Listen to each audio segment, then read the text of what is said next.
Expressway Prayagraj से मिर्जापुर, मिर्जापुर से भदोई होते हुए संत रविदास नगर होते हुए यह काशी, चंदौली और गाजीपुर में पूर्वांचल एक्सप्रेसवे के साथ जुड़ेगा।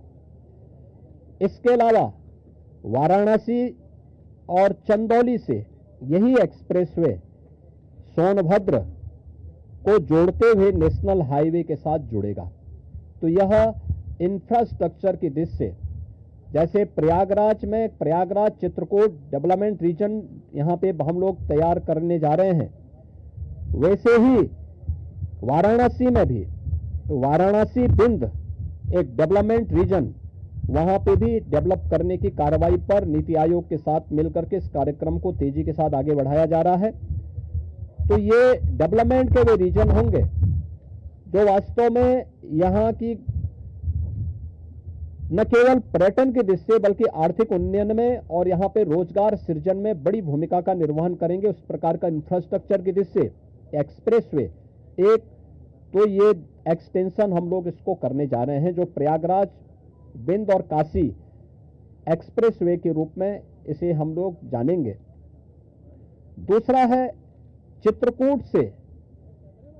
चित्रकूट और प्रयागराज के गंगा एक्सप्रेसवे को जोड़ने के लिए बुंदेलखंड एक्सप्रेसवे को गंगा एक्सप्रेसवे के साथ यहां पर भी जोड़ने की एक कार्रवाई को आगे बढ़ाना, जो चित्रकूट की दूरी को प्रयागराज के साथ जोड़ सके और रीवा हाईवे जो नेशनल हाईवे है, इस हाईवे को भी एक सुविधा इस एक्सप्रेसवे के साथ, गंगा एक्सप्रेसवे के साथ या फिर बुंदेलखंड एक्सप्रेसवे के साथ जुड़ने का एक अवसर प्राप्त होगा।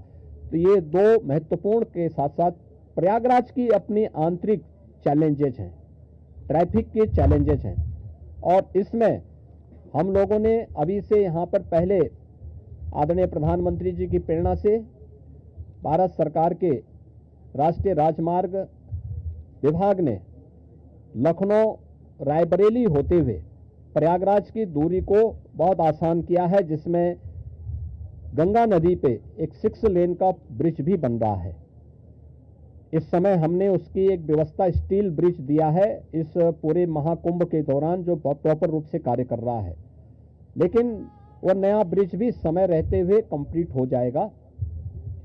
ऐसे ही अन्य कनेक्टिविटी के लिए यहां से मिर्जापुर, जौनपुर, वाराणसी, आजमगढ़, गोरखपुर की कनेक्टिविटी को बनाए रखने के लिए यहां पर जो मांग हो रही थी, प्रयागराज शहर की तरफ से सलौरी और हेतापट्टी के बीच में, झूसी के बीच में इस पूरे ब्रिज को बनाने की कार्रवाई को, 4 लेन के एक ब्रिज को सरकार इसको बनाएगी।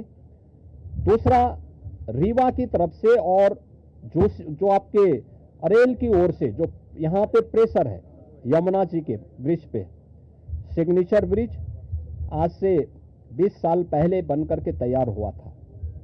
आज यहां पर उसकी दृष्टि से बहुत महत्वपूर्ण आवश्यकता यहां पर है कि उसके पैरेलल एक नया ब्रिज बने। तो सिग्नेचर ब्रिज के पैरेलल यमुना जी में भी एक नए ब्रिज को हम अपनी सहमति, कैबिनेट ने अपनी सहमति दी है कि हाँ, शास्त्री ब्रिज के पैरेलल तो हम उसके साथ कर ही रहे हैं और इसको भी हम उसके साथ जोड़ेंगे। तो ये महत्वपूर्ण घोषणाएं प्रयागराज के इंफ्रास्ट्रक्चर, यहाँ के सस्टेनेबल डेवलपमेंट की दृष्टि से, डेवलपमेंट और रोजगार की दृष्टि से, और आने वाले समय में यहाँ के नागरिकों के जीवन स्तर को और बेहतर बनाने की दिशा में जो आदरणीय प्रधानमंत्री जी की प्रेरणा है, उसको आगे बढ़ाने के लिए ये कुछ घोषणाएं आज यहाँ पर कैबिनेट ने जिस पे चर्चा की है, अपनी सैद्धांतिक सहमति दी है। और मुझे पूरा विश्वास है कि अगली बार जब कुंभ के साथ उत्तर प्रदेश जुड़ेगा तो इन सब इंफ्रास्ट्रक्चर का लाभ आने वाले श्रद्धालुओं को प्राप्त होगा। मैं आप सबका एक बार फिर से अपने मंत्री परिषद के सभी साथियों की ओर से हृदय से स्वागत करता हूं, अभिनंदन करता हूं। कहाँ गए भाई राजभर जी, और ये कहाँ गए अपने आशीष पटेल जी, निषाद राज, कहाँ हैं लोग? आप लोग पीछे क्या छुपे हुए? इधर आइए। कहाँ राजभर जी, कहाँ गए? अनिल कहाँ है? अनिल कहाँ है?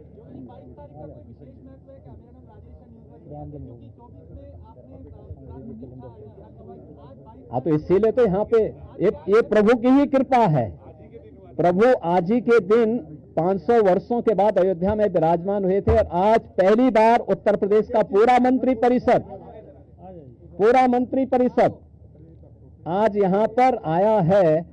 और मुझे लगता है कि अगले कुंभ की क्या स्थिति होती है, लेकिन उसका इंफ्रास्ट्रक्चर उत्तर प्रदेश का ये मंत्री परिषद आदरणीय प्रधानमंत्री जी की प्रेरणा से यहां पर प्रयागराज की धरती पर प्रस्तुत कर रहा है। और मुझे विश्वास है कि इसको जैसे प्रयागराज की कायाकल्प पिछले 6 वर्ष के अंदर हुई है, ये इंफ्रास्ट्रक्चर प्रयागराज को एक वैश्विक पहचान दिलाने में सफल होगा। आप सबको मैं एक बार फिर से धन्यवाद देता हूं। बहुत बहुत अभिनंदन।